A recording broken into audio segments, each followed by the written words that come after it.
Thank you for tuning back to my channel. I hope you guys are doing great. After finding out how Bengaluru was born and the history of Bengaluru, let's visit some of the topmost places in Bengaluru today. So I am in this cab with Karyanna.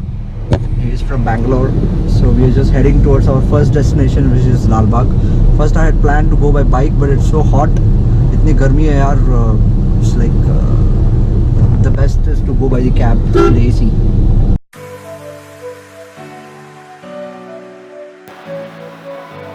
Bangalore, now called Bengaluru, is the capital city of Karnataka in South India. The city has earned several names such as Silicon Valley of India, Pub Capital of India, Air Conditioned City, and the most common City of Gardens.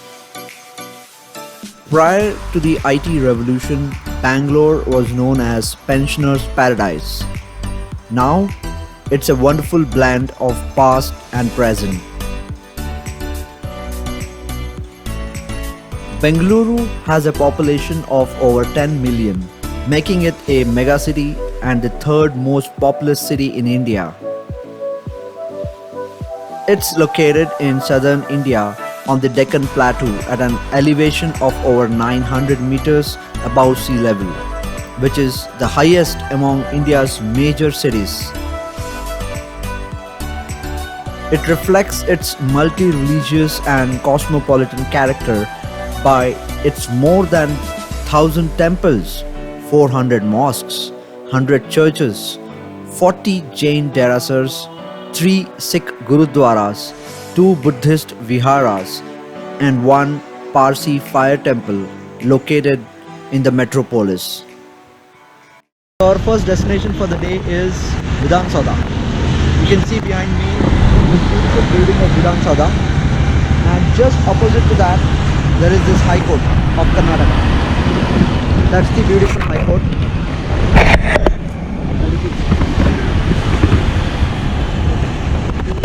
I'll just go ahead and click some pictures. Till that time you watch some history about Vidhana Soudha and the High Court. Built in 1954, Vidhana Soudha is a landmark of Bangalore. This enormous building is a massive example of Neo-Dravidian architecture with 4 domes on its 4 corners. It houses the legislative chamber of Karnataka government as well as accommodates many government departments. The eye-catching red 2-storied building built in 1867 under the reign of Tipu Sultan has magnificent neoclassical architecture. It houses the High Court and many lower courts and sits opposite Vidhana Soudha at the entrance to the Cubbon Park.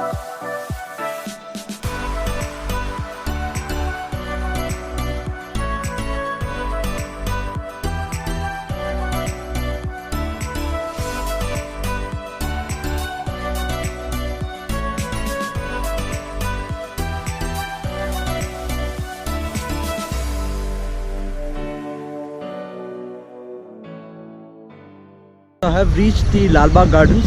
This is the second stop for the day, and the ticket for Lalbagh Gardens is 25 rupees for an adult and 60 rupees for a camera. You can see behind me, that's the bandstand. That's where most of the cultural programs take place. Beautiful place. And this side, this is the glass house.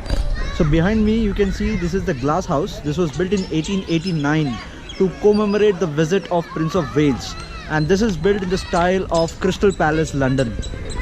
So watch the video and history of glass house and other parts in Lalbagh. This expansive garden started out as a private Mughal style garden for the city's royal rulers. It was established in 1760 by Hyder Ali and later extended by his son Tipu Sultan.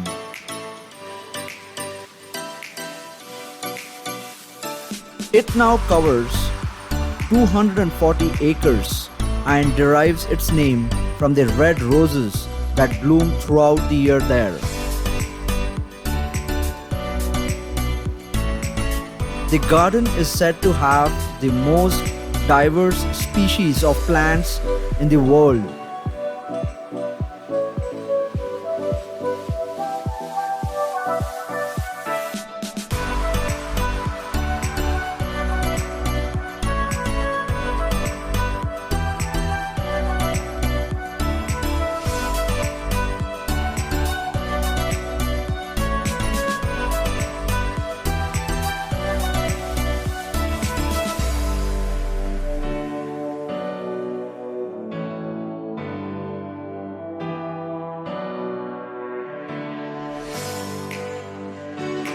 Its focal point is a majestic glass house built in 1889 to commemorate the visit of the Prince of Wales.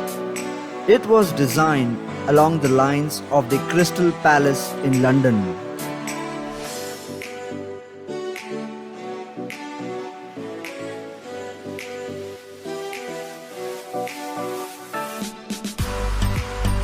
The garden is open from 6 am to 7 pm throughout the year. It takes on a festive look during India's Independence Day and Republic Day celebrations with a captivating show of over 200 varieties of flowers. The show also features an exhibition of hybrid vegetables.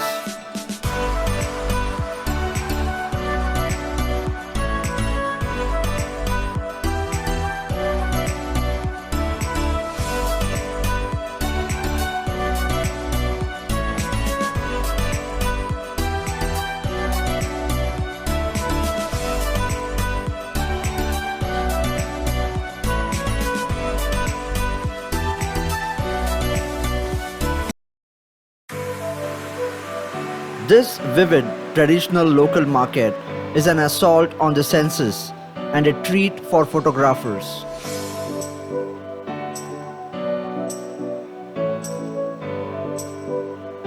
In the middle of it is Bangalore's bustling flower market. Go there in the early morning to best experience the colors and crowds when piles of fresh stock are being unloaded and sold.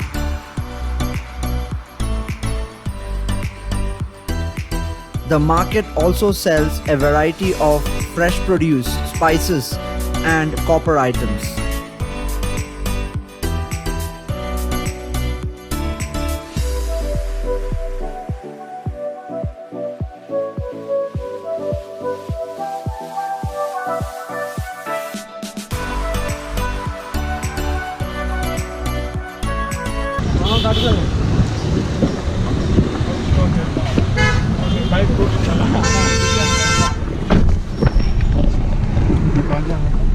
We are Tipu Sultan Summer Palace.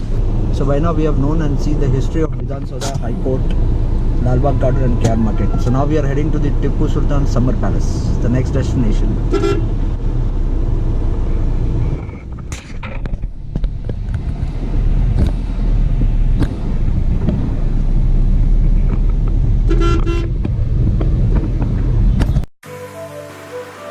Tipu Sultan's summer palace was originally built by Chikkadevaraya in mud.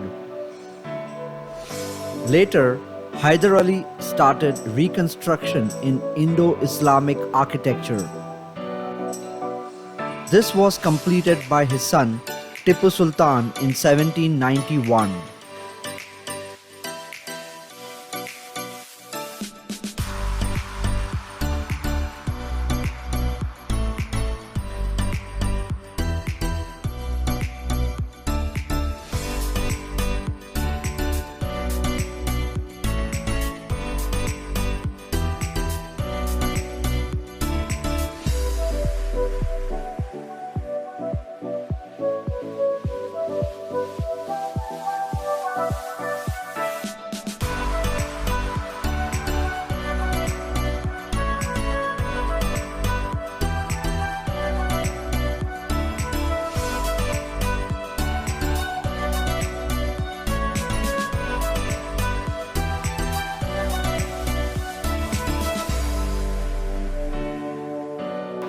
The Hindu temple seen in the courtyard of the fort is the proof of Tipu Sultan's religious tolerance.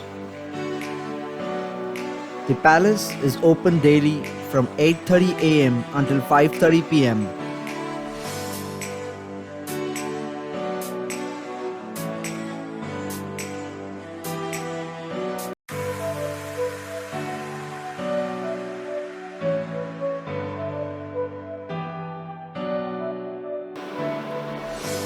Our next destination is the Archaeological Museum.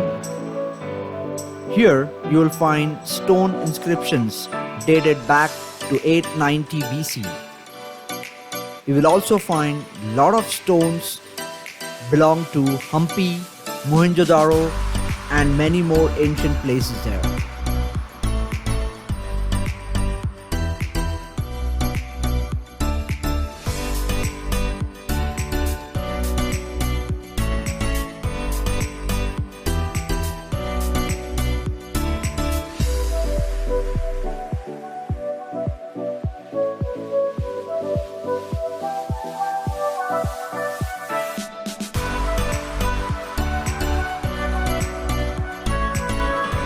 Adjacent to the museum is Venkatappa Art Gallery, devoted to displaying famous paintings, plaster of Paris works, and wooden sculptures of renowned artist Venkatappa, the one who painted for the royal family.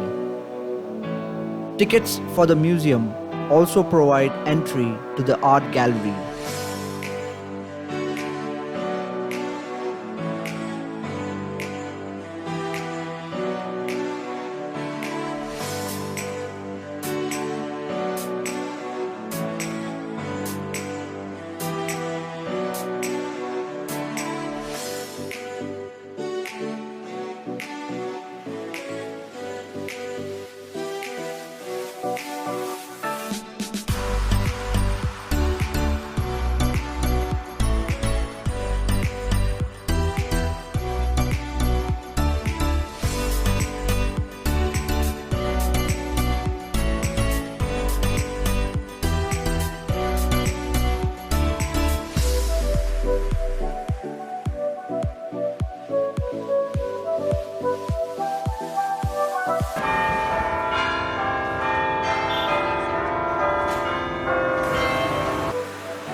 We are now at St. Mary's Basilica in Shivaji Nagar.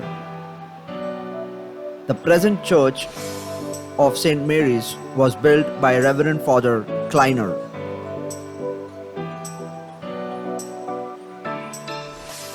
The formation of the city of Bengaluru and the formation of St. Mary's Church are found to be interlinked with the history of Karnataka. During the 17th century, few Christians came from Ginji of Tamil Nadu. They found that the land was fertile to sow white rice and began to settle down and built a small village. This village took the name Billi Akipali because it is said that the rice they cultivated was white, and also because a number of white birds were found in those rice fields.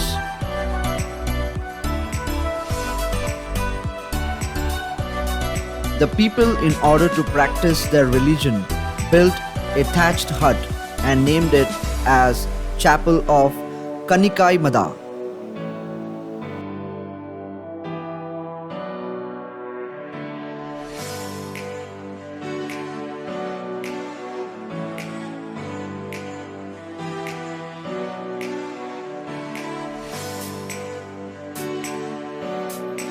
We have gone to Vidhana Soudha, High Court. We went to the Lalbagh garden. We saw the KR market, the Tipu Sultan Summer Palace. Then we went to the Vishweshwara Museum, the Venkatappa Art Gallery. Then we went to the beautiful St. Mary's Basilica. So now we are heading towards Bangalore Palace.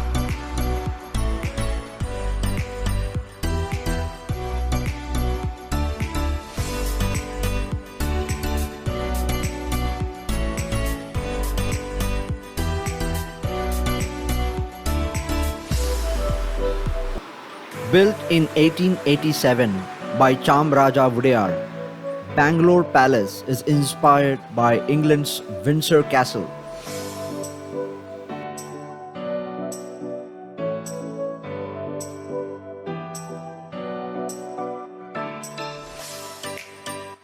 This evocative palace has Tudor style architecture with fortified towers, arches, green lawns, and elegant wood carvings in its interiors. The royal family still lives here.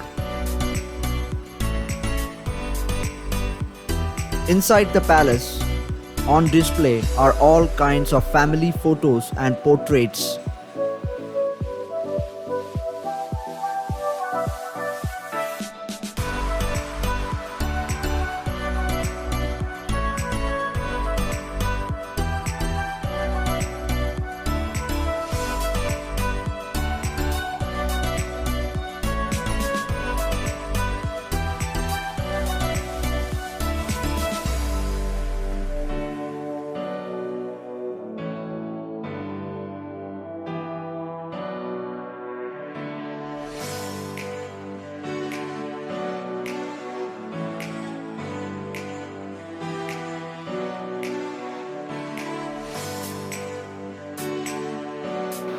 It has a beautiful royal garden outside the palace from where you have a magnificent view of the Bangalore Palace.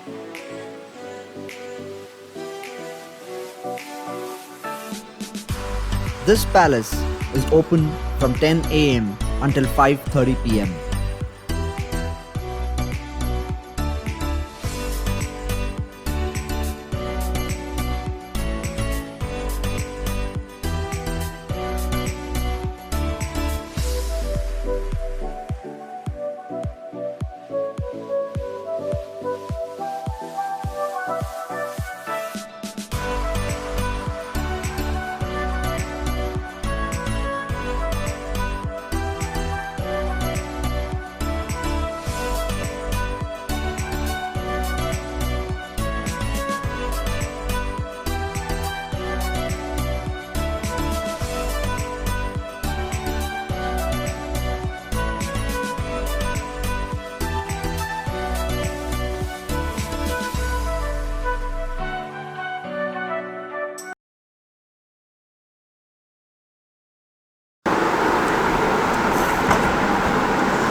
I hope you guys enjoyed watching these places and the information shared about these places. I'm gonna keep this video short because I know that your time is very precious. Hence, I'm gonna end this episode right here. There are some places which are yet to be covered like Cubbon Park, MG Road and Brigade Road, Alsur Lake, Sankey Tank, ISKCON Temple, Bangalore National Park and the Art of Living Ashram. These places are so much full of content that it needs one video to cover each of these places. I'm also planning to make a shopping guide and also a food blog series to cover the most famous and the oldest places to eat in Bangalore. If you have not yet subscribed to my YouTube channel, please go ahead and subscribe to my YouTube channel and hit the bell icon for the latest notifications. Thank you so much guys for your time today. If you have any feedback, suggestions or comments, please drop down in the comments section below. Keep watching, be happy and keep smiling.